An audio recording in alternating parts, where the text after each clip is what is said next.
Bienvenidos y bienvenidas hoy viernes 13 de mayo a esta presentación del movimiento La Segunda Oportunidad M2O Ralville. Les habla desde San José de Costa Rica, Rafa Vilagut. Comencemos. Estaremos hablando sobre el fracaso del chavismo.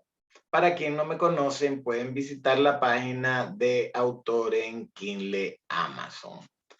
La visión del movimiento es por un mundo más próspero y con menos desigualdades, ayudar a todos los integrantes a alcanzar la felicidad plena y dejar un legado educativo gratis. Y la misión pues es un regalo a todos los que lo quieran aprovechar. Este es el episodio 426. Estaremos hablando de diversos temas como la creación de una moneda sudamericana que podría impulsar la integración. También estaremos hablando acerca de lo que se conoce como región de Suramérica o Sudamérica, Latinoamérica, en fin, una cantidad de regiones que que eh, pueden, ¿cómo se dice? Tener zonas compartidas y que no está muy clara la nomenclatura. Bueno, estaremos hablando del sector petrolero y la noticia más importante de Venezuela que el señor Maduro piensa sacar a bolsa el próximo lunes empresas públicas venezolanas. Bueno, como todas, puedes descargar de la página academia.edu. Comencemos con el mapa político de América Latina en el tiempo de Hugo Chávez, que ganó las elecciones en Venezuela a finales del siglo XX y que inició el socialismo petrolero del siglo XXI. Bueno, de estos mandatarios que estaban en la época de Hugo Chávez, el único que persiste o subsiste es el vecino dictador de Nicaragua, Daniel Ortega. Con respecto a la región de Sudamérica o Suramérica y de América Latina, hay varias cosas que es necesario comentar. Por ejemplo, ¿qué participación tiene el Caribe?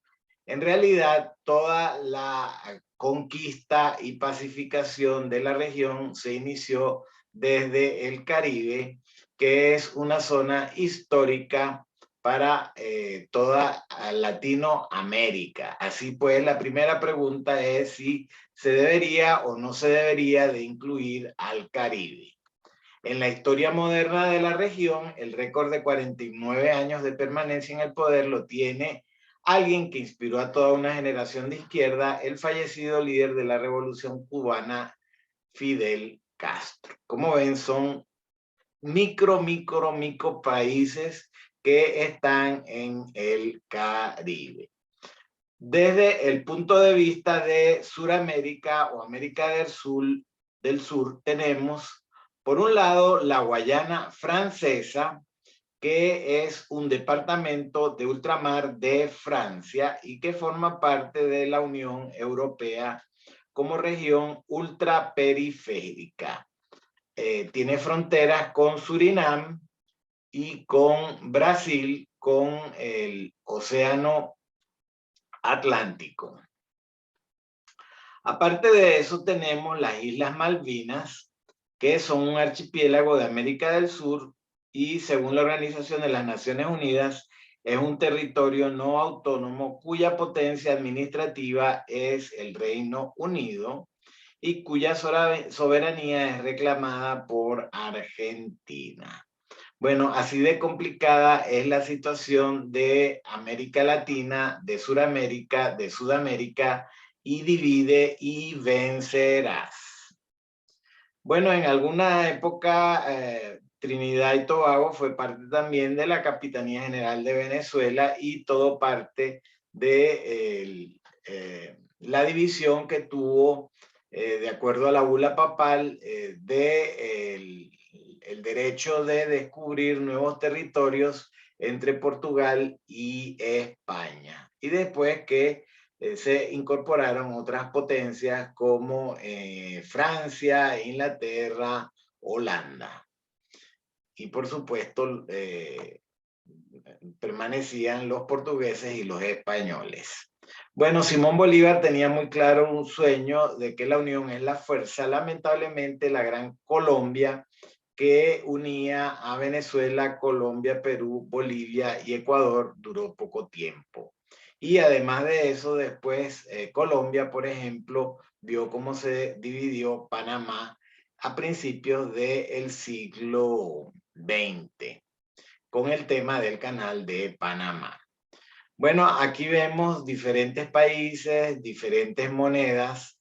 Sin embargo, hay un artículo muy interesante de Nuso, que la experiencia monetaria brasileña, la instrumentación de la unidad real de valor podría usarse para la creación de una moneda digital suramericana, capaz de fortalecer a la región. Por lo tanto, sería necesario establecer un sistema monetario distinto al que hay. Bueno, con esto paramos ya el tema de Sudamérica, Suramérica, Latinoamérica, el Caribe, y pasamos al segundo tema, que es desde hace 2 días salió publicado la noticia en lapatilla.com que el chavismo ofertará porcentaje accionario de empresas públicas en la Bolsa de Valores de Venezuela. El 11 de mayo, Maduro anunció que un porcentaje de acciones de diversas empresas públicas serían ofrecidas en la Bolsa de Valores de Venezuela. El lunes que viene va a empezar en las bolsas de valores de Venezuela. Vamos a sacar a la venta entre 5 y 10% de las acciones de varias empresas públicas para la inversión nacional, fundamentalmente, o internacional, y usted podrá convertirse en inversionista. Entonces, esto ha sido repercutido en todo el mundo. Por ejemplo, la agencia francesa de noticias hace unas 24 horas publicó: Venezuela propone sacar a bolsa hasta el 10% de algunas empresas estatales, y así replicó la noticia. También en Euronews estuvieron dando la noticia con las imágenes del dictador de Venezuela, de que necesitamos capital, tecnología y nuevos mercados. Lo cierto es que en Venezuela, desde que llegó Chávez comenzó con su famosa frase exprópiese, más de 1.200 empresas fueron expropiadas. Y según nos cuenta Euronews, del día de ayer, pues el ejemplo, tenemos muchísimos ejemplos en comunicaciones y en muchos sectores de Venezuela. El ejemplo de Bolivia muestra números mucho mejores que Venezuela cuando comienzan a tomar políticas que tengan más sentido para las economías. Y en el caso de Bolivia, que pertenecía a la Gran Colombia y es un país de América del Sur, uno de los dos que no tiene océano, frontera con el mar. Paraguay es el otro. Y en los últimos años el PIB de Bolivia creció de 9.000 a más de 40.000 millones de dólares. Recientemente mencionamos a Bolivia en este canal. El PIB per cápita se triplicó, aumentó el salario real, las reservas crecieron, y sobre todo lo que habíamos comentado, que Bolivia es casi que el único país del mundo sin inflación, en un momento en que hay un caos mundial por la inflación galopante en casi todos los países. Así pues, hemos hablado de Bolivia. Tangencialmente estamos hablando ahora de Venezuela, y estamos también reflexionando sobre el poder administrar bien países sumamente ricos como son los países de América Latina y en especial Venezuela, que cuenta con las mayores reservas de petróleo del mundo. Petróleo de Venezuela podría ser, si fuera pública, la primera empresa en unos años. Al revisar en la mañana las empresas públicas más grandes del mundo, conseguimos que Apple se colocó de primera y Saudi Aramco de segunda. En realidad están empatadas en el primer lugar, porque un rato más tarde lo volví a ver y Saudi Aramco estaba otra vez de primera. Pero PDVSA, si fuera pública, podría ser la primera empresa por capitalización de mercado y también, según otros indicadores, la empresa también más rentable y con más ventas. Bueno, Venezuela supera países como Arabia Saudita, a Irán, a Irak en reservas petroleras. La empresa más valiosa potencialmente del mundo es Petróleos de Venezuela, o si la sustituye otra empresa que se dedique a explorar, producir, refinar, distribuir a energías en Venezuela y en todo el mundo, lógicamente. El día de ayer hicimos un análisis de las mayores empresas que cotizan en la bolsa y por eso es que nos dimos cuenta que el Aramco se había convertido en la primera. Pero esto es muy variable porque lógicamente depende del momento en que veamos el precio de la acción. Sobre la Bolsa de Valores de Venezuela y petroleras estatales. Bueno, México y Venezuela han sido un ejemplo de pésima gerencia en sus riquezas naturales. México hay abundante plata, hay petróleo y hay muchos otros minerales. En Venezuela, pues hay oro, hay diamantes, hay producción de hierro y ambos países pues tienen una amplia cultura y una buena geografía que permite desarrollar el turismo. Volviendo a la Bolsa de Valores, la de Venezuela fue fundada el 21 de enero de 1947 y comenzó a operar el 21 de abril de ese mismo año, luego de cumplir una etapa de 73 años operando en la calle entre las esquinas de Bolsa y San Francisco, en la avenida Universidad que atraviesa el casco histórico de la ciudad de Caracas. La Bolsa de Valores de Caracas funciona de manera completamente electrónica desde febrero de 1992, cuando entró en operaciones un moderno sistema electrónico de negociación desarrollado por la Bolsa de Valores de Vancouver.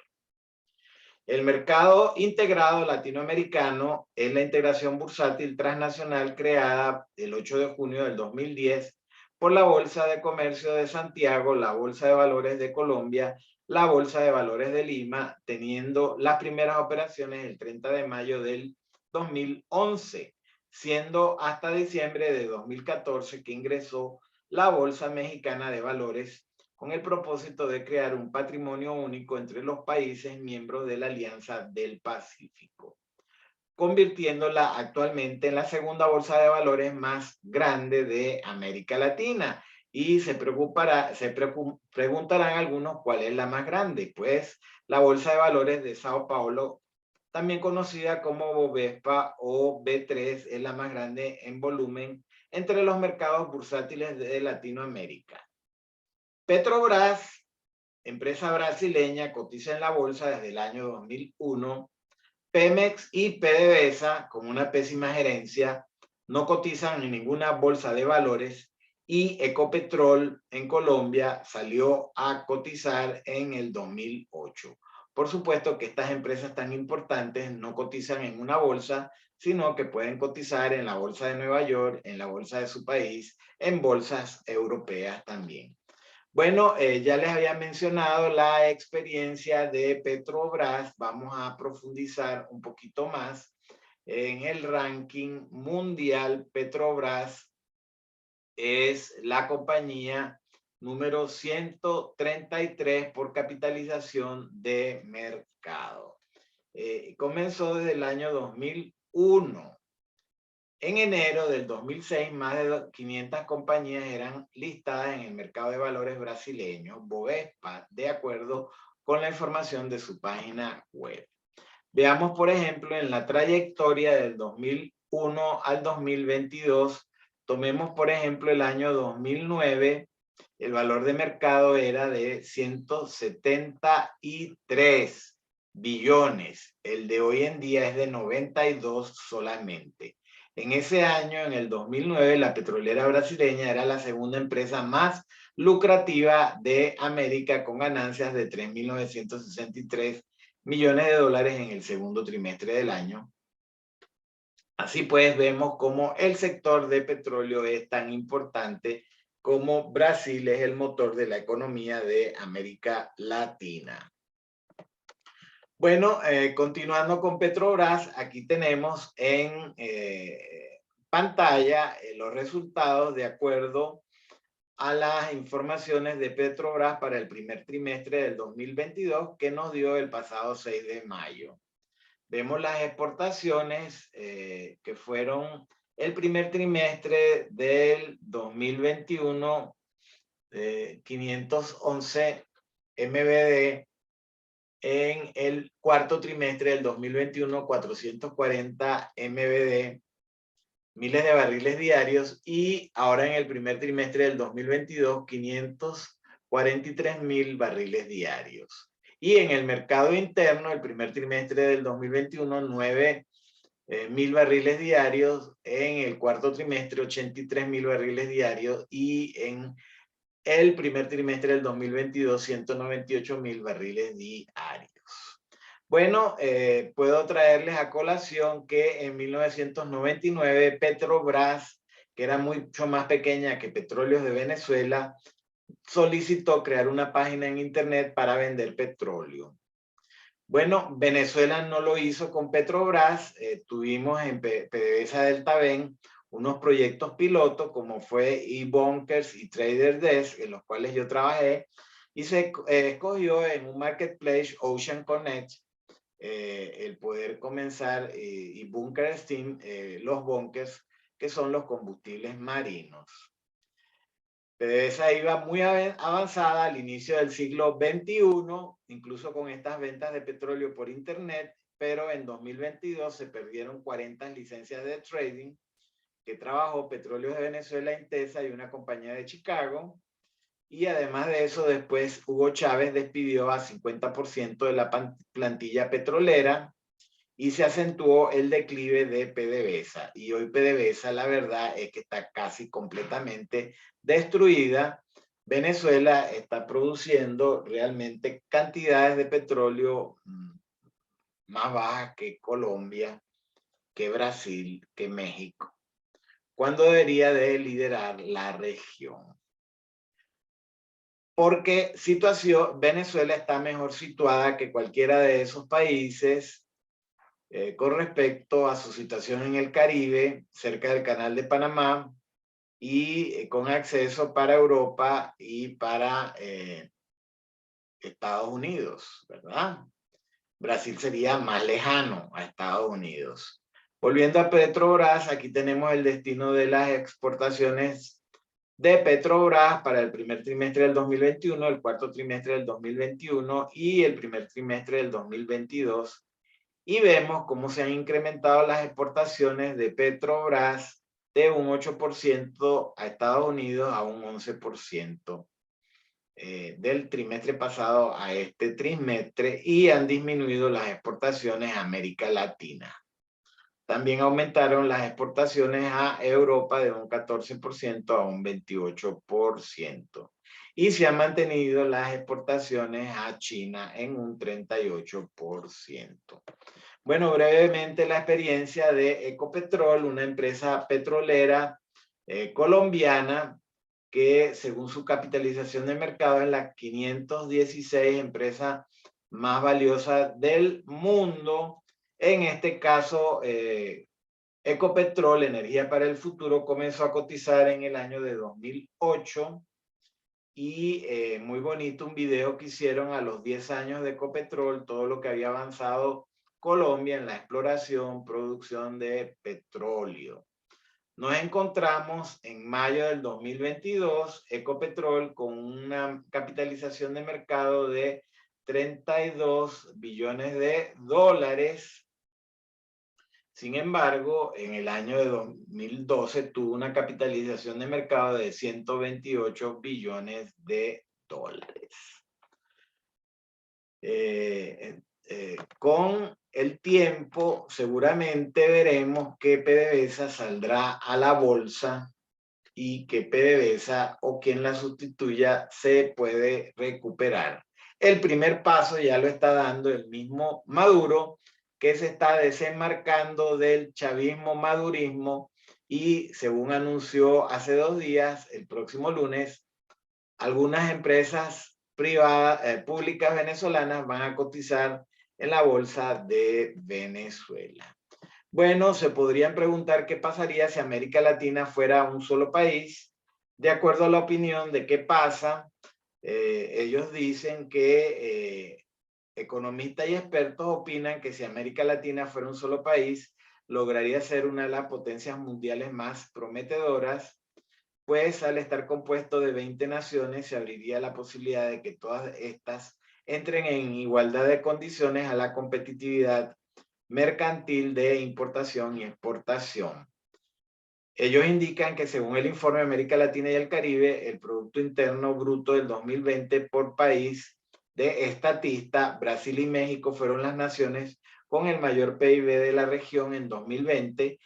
Brasil alcanzó un PIB de 1.434 miles de millones de dólares y México de 1.076 miles de millones de dólares. Las naciones que siguieron fueron Argentina, Colombia, Chile, Perú, Ecuador, Puerto Rico y República Dominicana.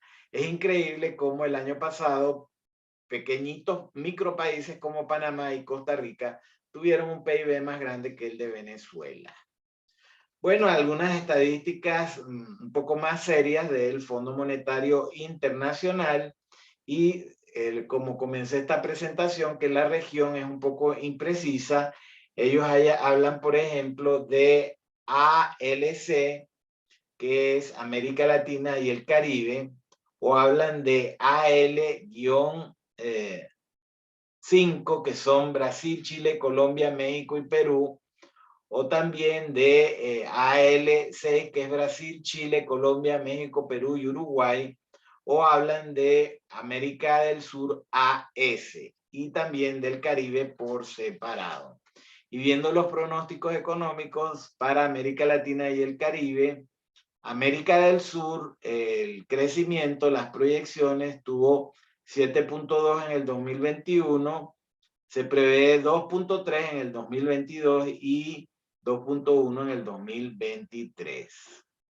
América Central, Panamá y la República Dominicana creció en 2021 11%, se prevé un 4.3% y para el 2023 un 4.0%, pero todo esto está en pico de Zamuro, como decimos en Venezuela, porque la guerra en Ucrania parece que va a durar por mucho tiempo y no sabemos los efectos de la inflación en todo el mundo y el tema de alimentos, de petróleo que están incidiendo en el costo de la vida. Bueno, están las estadísticas del Caribe, el cual tiene diferentes divisiones como las que son dependientes del turismo, que crecieron 2.8% el año pasado y van a crecer un 3.2%, o las exportadoras de materias primas que crecieron el año pasado 4.7% y podrían crecer 20.2% en el 2022. Y hablan del grupo de los 5 de América Latina: Brasil, Chile, Colombia, México y Perú, que el año pasado crecieron 6.3%, pero que este año podrían crecer tan solo 1.9%. el efecto de Brasil es bastante sobre el resto de los países. Bueno, este canal se llama el canal de la blockchain y el Bitcoin, y por eso siempre tocamos el tema de las criptomonedas. Hace 2 días el índice de miedo y avaricia estaba en 10, ayer estaba en 12 y hoy volvió a bajar a 10 sobre 100, es decir, que hay un pánico mundial. Esto es normal si no estás educado en la criptoesfera, en la criptoeconomía y en las finanzas personales.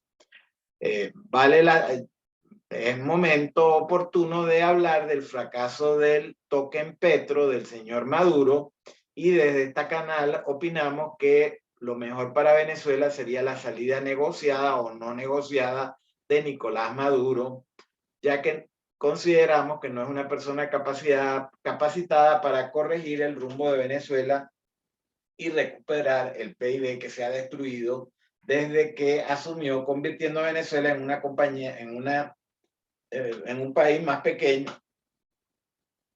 que Costa Rica o que Nicaragua. Bueno, el Petro fue un dinero electrónico, una criptomoneda lanzada el 20 de febrero de 2018. Según Wikipedia, token venezolano basado en tecnología de la blockchain y respaldado por las reservas de recursos naturales de Venezuela como petróleo, oro, diamantes y gas. Pero en realidad de nada sirve un respaldo de recursos naturales si no hay una empresa que los pueda sacar. El gobierno alega que cada petro estaría respaldado por un barril de petróleo. Y por supuesto este proyecto fue fallido, aunque todavía hay cotizaciones. Según Wikipedia, el 5 de marzo del 2022 se cotiza el petro en 253 bolívares, o un equivalente aproximado a 57,98 dólares estadounidenses. Monedas estables, monedas digitales emitidas por los bancos centrales, ¿cuál será su futuro? Fue un tema que abordamos hace poco. En el día de hoy, Cointelegraph publica la confianza en las stablecoins es infinitamente más importante que las garantías. Mientras el debate sobre la fiabilidad de las stablecoins se intensifica debido a lo que hemos estado mencionando en los últimos 3 episodios del ecosistema de Terra, un experto cree que los desarrolladores deberían de presionar para que las monedas sean descentralizadas con un caso de uso claro. Y por supuesto, como hemos estado educando a las personas, además de las monedas estables, tenemos la posibilidad de las monedas digitales emitidas por los bancos centrales, que es un tema de muchísima actualidad y podría ser una alternativa en el caso de que eh, eh, Sudamérica se deseara tener una moneda común, como propone el artículo de nuso.org. Bueno, lo cierto es que el Bitcoin cayó su precio a un nivel muy bajo en 2 años, de 26.350.49, y el día de ayer cerró a 29.047.75. Vamos a ver cómo están las cotizaciones según CoinMarketCap al ser las 3:30 de la tarde, hora en Centroamérica. Y con eso casi que termino lo que les quería contar en el día de hoy. Bueno, Bitcoin está en 29.849,01 y Ethereum está en 2050,33. Este gráfico nos dice muchas cosas. Son las velas semanales desde el 2019 del Bitcoin expresado en dólares. Vemos la grandísima vela semanal en rojo de la semana pasada, que sí fue superada por esta otra vela en rojo que fue en el mes de finales de abril del 2021. Es decir, que todavía no ha habido una vela tan grande como esa en abril del 2021. ¿A dónde va el precio del Bitcoin? Nadie sabe. Pudiera ser que siga bajando. Lo que sí es cierto es que el Bitcoin está de rebajas, pero debes educarte para no transferir tu riqueza a los más ricos. Tienes 426 episodios en este canal, oportunidades de educarte. La educación definitivamente debe de mejorar en la región de América Latina, del Caribe, de Sudamérica. Toda la educación desde preescolar, kinder, secundaria y educación superiores. Bueno, lo que haría falta, algunas de las cosas que nos harían falta sería unir países y políticas de América Latina y el Caribe, posiblemente una moneda común, así como la tienen en la Unión Europea. Para ello se ocupa un nuevo sistema monetario y evaluar las criptomonedas emitidas por un banco central. Hace falta educación financiera desde la escuela y mayor bancarización. México tiene muy baja bancarización. Más internet y tecnología 5G. Y por supuesto, mejores universidades sin corrupción. México tiene la mejor universidad de la región. Costa Rica, siendo el país más democrático, tiene la universidad más corrupta en la región, la Universidad de Costa Rica, la cual es un estado dentro del estado costarricense, y lo puedo decir con conocimiento de causa, ya que tengo 2 expedientes en la Fiscalía Anticorrupción y en la Fiscalía General de la República por el señor Jensen Pennington, rector hace 3 administraciones, por el delito de prevaricato, el rector de transición también por el delito de prevaricato, y el rector en funciones, el doctor Gustavo Gutiérrez Espeleta, el cual está siendo denunciado por el delito de incumplimiento de funciones. Entonces, la educación debe de mejorar, las universidades deben de mejorar, y definitivamente la corrupción, que no solamente está en la educación, sino que está en la maraña de América Latina y sus instituciones, también debe de mejorar, incluso en países que tienen plena democracia como Costa Rica y también en Uruguay. Gracias por su paciencia, les deseo feliz fin de semana. Si gusta, puede repasar los episodios anteriores que hablamos de los proyectos de Bitcoin que son recuperables y los que son irrecuperables. El 6 de mayo y el 10 y 11 de mayo les contamos sobre el precio del Bitcoin, si tocó fondo. En el día de ayer hablamos sobre los 10 activos, acciones, criptos y metales que pertenecen al club de el trillón de dólares según la capitalización de mercado. Bueno, esta presentación fue con carácter académico y educativo y no es ningún consejo de inversión. Que tengan lindo fin de semana y chao, chao.